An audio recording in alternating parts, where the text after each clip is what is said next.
Hello, আসসালামু আলাইকুম ভাই ও বোনেরা।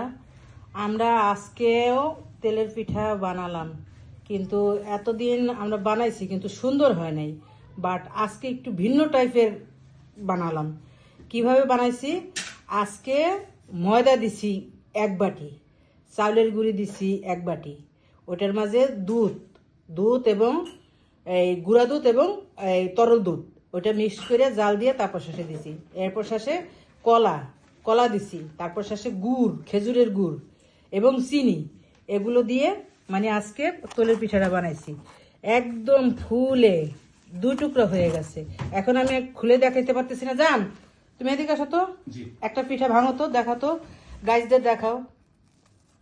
এই যে দেখেন, তুমি একটু খাও, খেয়ে দেখো কেমন হয়েছে। গাইজ, অনেক মজা হয়েছে।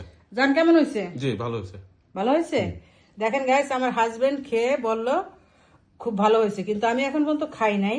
আগে আপনাদেরকে খাওয়াবো, তারপর আমরা খাবো। ঠিক আছে গাইস, আজকে এ পর্যন্তই। আল্লাহ হাফেজ।